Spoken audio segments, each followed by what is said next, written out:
And a very good evening, everybody. I'm John Cole. Let's see what's happening in Missouri as UND tries to advance on to the Frozen Four. Well, they jumped out to a big lead with a 1 goal from Mr. Johannes, and then Michigan would come and tie it up. Blake scored a goal, his 28th of the season. He's had a great freshman campaign, and then all of a sudden the Maize and Blue has scored 3 goals in the third, and they have the lead 4-3. It is late.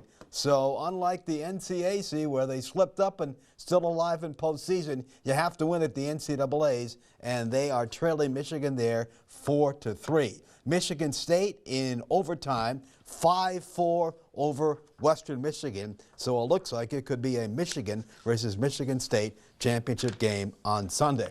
Now, our Mr. Basketball Award winner in 2020, Grant Nelson, had a game-high 24 points and 12 rebounds, leading Alabama to an upset win over North Carolina. And you bet the good folks of Devil's Lake have let him know how proud they are of him.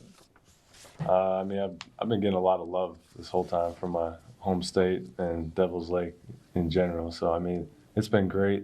A lot of love from those guys, especially after the game last night.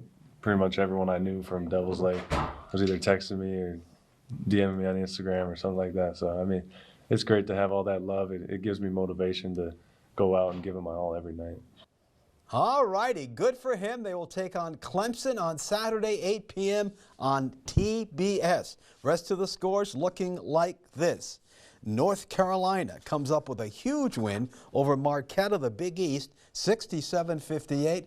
The Wolfpack folks have won eight elimination games, so they are truly on a roll. Jimmy Valvano up there in heaven must have a big old smile on his face.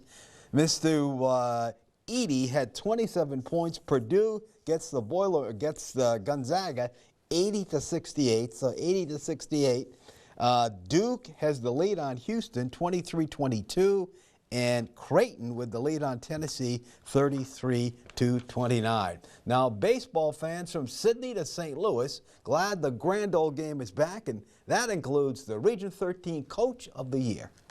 Anytime you get past spring training and you get into that opening day and the first couple weeks, first month of the season, I think there's a lot of buzz, a lot of excitement.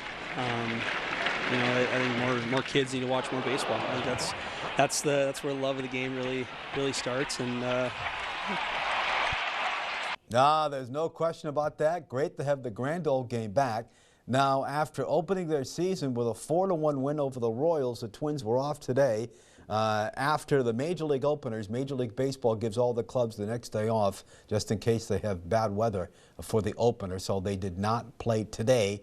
Game 2 comes tomorrow. Tomorrow's Game 2 of the series comes at 3:10. Joe Ryan for the Twins. And young Joe needs to put together a complete year. Started out last year, did very, very well, but struggled in the second half. So now's the time for him to step it up.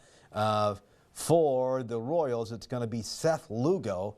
And he's pitched all over, it seems. He's landed in KC. Still no word yet on the status of third baseman Royce Lewis. Left the game yesterday with that quad injury after homering and singling in 2 trips to the plate. And I was lucky enough to go to 2 Major League Baseball openers. One was in 1977. I bought scalper tickets. I was visiting my parents in Massachusetts, and the Red Sox had just signed a relief pitcher by the name of Bill Campbell, Soup Campbell, an old Twin, and they came up and lost to Cleveland. And then I also saw an opening day, 1978 at Yankee Stadium. I was a college kid going to school on Long Island at CW Post, and Milwaukee beat the Yankees. But there's nothing like that opening day. The season's going, everyone starts 0-0, and it's just a great, great time. Weather permitting, those baseball Coyotes will open their season Thursday at home against Minot. It's a non-conference twin bill. Action to begin at 4:30 p.m. And the Gals will be on the road at Sydney on Thursday at 6. Let's take a timeout.